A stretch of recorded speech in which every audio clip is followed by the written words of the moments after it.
Some cars are improvements, others are statements. And once in a generation, something shows up that feels less like a vehicle and more like a challenge to the rest of the world. This is one of those moments. Before this car was carbon fiber and torque curves, it was a thought experiment. A stubborn belief held by one man who looked at America's sports car and thought, why should Europe get to own speed? Zora Arkus-Duntov didn't care about nostalgia. He cared about results, balance, victory.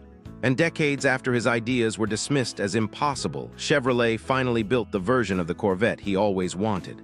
Meet the 2027 Corvette Zora, the ZR1X, a machine that sounds illegal, looks confrontational, and performs like it's angry at physics itself. This isn't a hybrid in the polite, eco-friendly sense.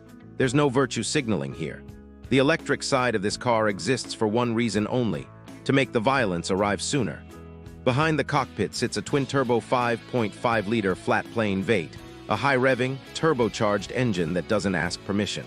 It produces over 16.0 horsepower on its own, paired with 828 pound-feet of torque, and spins like it's trying to escape the laws of combustion. But the real trick happens up front. An electric drive unit powers the front wheels, delivering instant torque before the turbos even wake up. No hesitation, no waiting, just immediate shove. By the time your brain registers what's happening, all four wheels are already clawing at the pavement.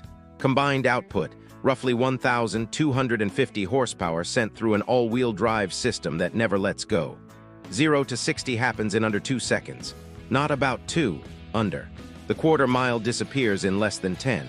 Top speed pushes past 230 miles per hour, not because the engine quits, but because the atmosphere eventually says no. Those are hypercar numbers, Ferrari numbers, Lamborghini numbers, the kind that usually come with a price tag closer to a small mansion.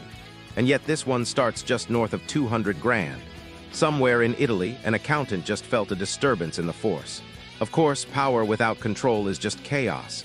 So Chevrolet engineered the rest of the car to keep up with the insanity.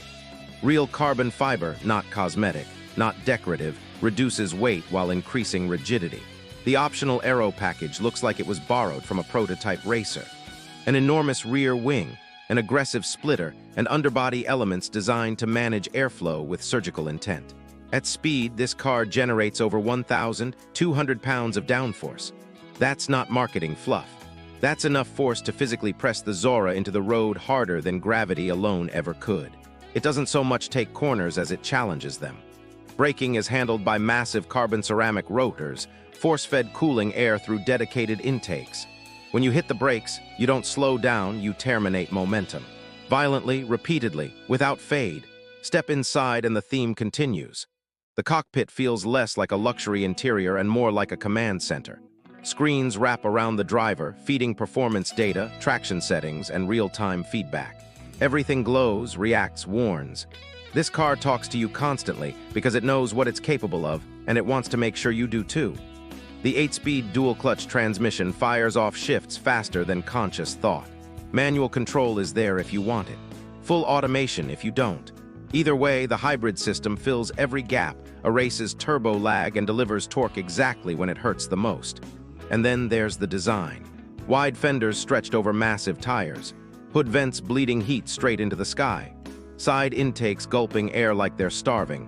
Nothing here exists to look pretty. Every surface solves a problem. This is what happens when engineers stop worrying about heritage photos and start worrying about lap times. Some people will complain. They always do. Too complex, too advanced, too many turbos, too much electricity. They'll ask what happened to simplicity. Here's the answer: progress happened. Zora Arkus-Duntov never worshipped the past. He disrupted it. He pushed independent suspension when people said it was pointless. He demanded better brakes when good enough was the standard. He chased performance relentlessly, even when it made purists uncomfortable. This car isn't a betrayal of the Corvette name. It's the purest expression of it. The Zora is comfortable enough to cross continents and brutal enough to hunt lap records. It's refined and savage, advanced and unapologetic. It doesn't compromise, it escalates. Production begins in limited numbers, with deliveries starting in 2026. And when one of these rockets passed you, disappearing into heat haze and tire noise, you're not just seeing a fast car. You're seeing 70 years of obsession finally come into focus. The 2027 Chevrolet Corvette Zora Built for those who don't follow tradition, they redefine it.